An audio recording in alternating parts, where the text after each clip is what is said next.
Alors d'abord, on a bien sûr présenté le speeder pour la première fois en France, le speeder 8C.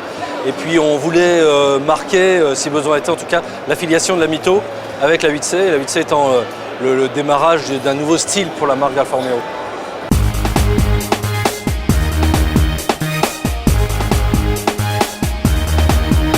Très bien, très bien. On a eu à peu près 10 000 visiteurs chez l'ensemble de nos distributeurs. Donc c'est quand même une marque d'intérêt. Il y a à peu près 2000 de ces clients qui sont très intéressés par la voiture. Donc un fort intérêt sur l'automobile.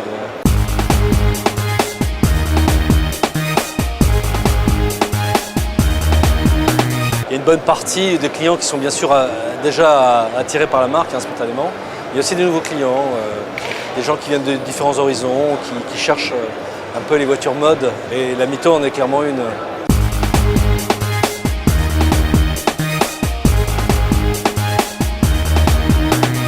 Son design, c'est fortement affilié justement à la 8C, mais au-delà de ça, aux valeurs de la marque Alfa Romeo, de la dynamique, du style, plein de choses qui font les valeurs de la marque.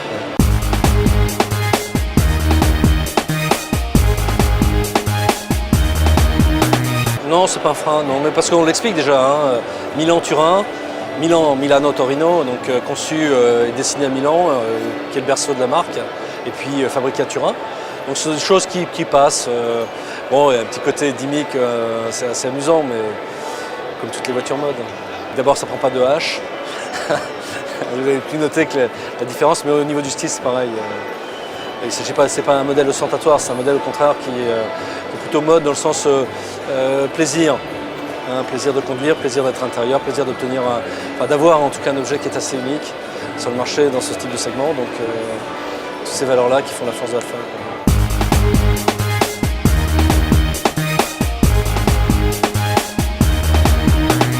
Alors la Mito est un modèle de conquête, alors pas simplement que pour des nouvelles marques ou d'autres segments, mais aussi pour les femmes, parce que c'est clairement une des cibles prioritaires de la marque. C'est de revenir sur un territoire qui était présent il y a quelques années avec une offre de femmes. Maintenant la junior, elle va être a priori début 2009. Lancé début 2009 avec une version bien sûr d'entrée de gamme, puisque c'était une finition. Ça restera une finition qui sera 15 000 €.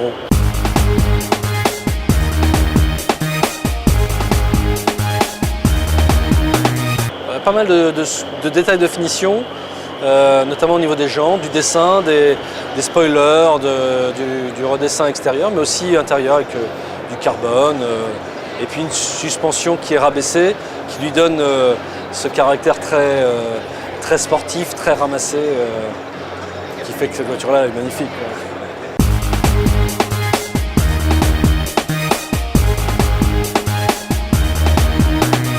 C'est un peu trop tôt pour en parler, mais disons que le plan produit est très fort pour la marque Alfa Romeo. Donc Mito, c'est la première. Il y aura 5 nouveaux produits dans 2 ans et demi, donc on aura l'occasion bien sûr d'en reparler beaucoup d'Alfa Romeo. Il y a des produits qui seront à la fois niche, des produits plus grands, plus gros, plus petits, enfin bref, tout un choix de nouveaux produits qui feront le succès, j'en suis sûr, de la marque en France. D'accord, pas plus d'infos sur la 149 parce non. qu'on attend beaucoup de choses, on voit beaucoup de choses. Oui, non, pas plus d'infos, c'est un peu trop tôt pour en parler, mais début de l'année prochaine, on reviendra avec quelques informations. Enfin, une berline qui sera un peu plus grosse que la 147 d'aujourd'hui, un peu plus grosse, qui sera bien sûr très orientée sur le design, et puis d'autres choses très innovantes comme on l'a d'ailleurs fait pour la Mito.